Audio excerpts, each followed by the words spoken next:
In this video, I'm going to show you how to take an old photo like this and turn it into a new photo like this.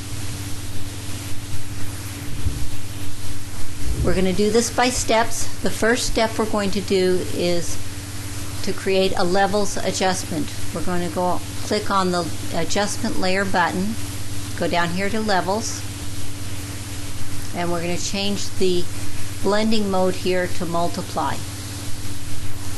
Now you can see a lot of the detail in our picture has increased, although we've lost some detail around the edges where it's gotten darker.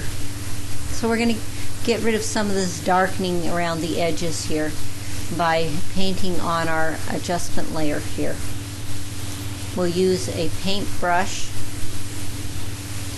and we'll set that paintbrush to 100 with a feather, and we'll set the opacity here down to 10%. Thereabouts, and we're just going to brush in here to get rid of some of that we don't really want. So that's kind of what it looks like, and this is the final product. Okay, so now that we've gotten rid of some of that around the edges, the next thing that we want to do is to heal these scratches and blemishes. We do that by creating a new layer with this create a layer button, and we'll pick up the heal tool, and we'll just make sure that content aware and sample all layers is clicked, and we'll just paint over the blemishes and they disappear. If they don't disappear completely, just paint it again. And here we go, and we'll just keep going through that, and we keep doing it until they're all gone. So now you see it, and now you see the finished product. The next layer, I want to increase the lightness of the shirt and the belt so they show up a little bit better. I'm going to do that by creating another layer, and we'll pick up the paintbrush again this time. We'll set the paintbrush to a 9.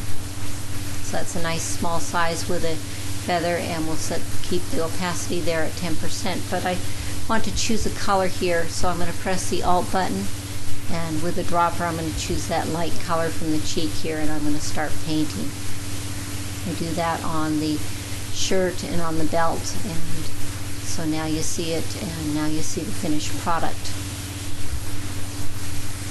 The next layer is going to increase the detail for our jacket and our hat here.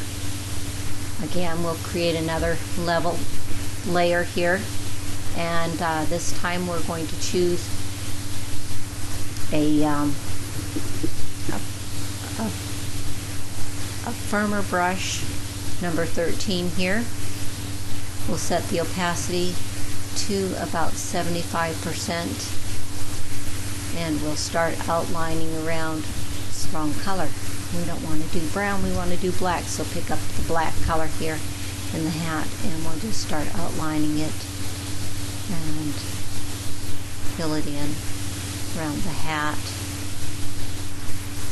We'll do the same thing around the jacket here,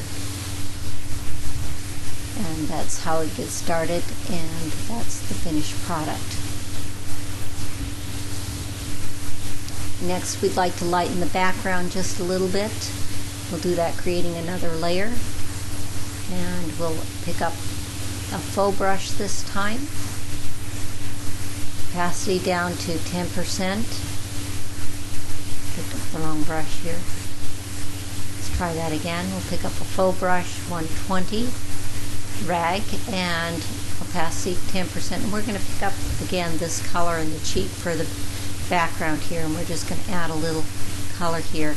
Now sometimes, oops, we went over the jacket. We're not worried about that because we're going to create a layer mask to keep us from getting there. So we'll open the layer mask, we'll change our brush back to a basic brush, hard brush, about 32, and black paint, and make sure we're on the layer, and we'll just paint in to make sure that we don't get anything we don't want on there.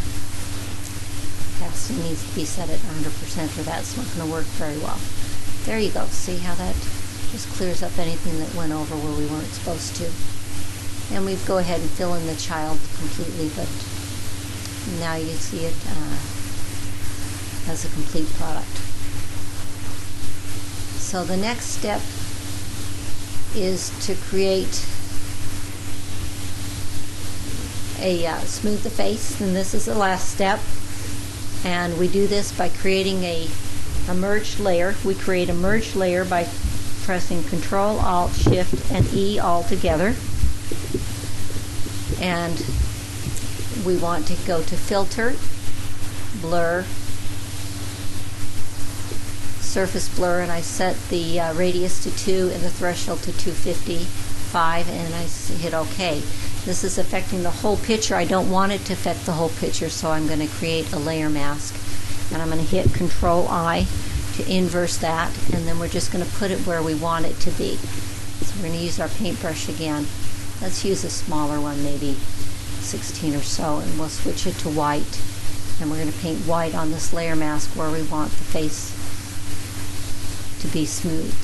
So we just paint it over where we want it to be smooth. If for some reason we covered over something we didn't want to be smooth, we could go back over it with our black paintbrush, and that would take care of it. So there you have it, finished product. So now you don't. There's the finished product, and you can see that we've gone from this to this. Hope you enjoyed it. Thank you.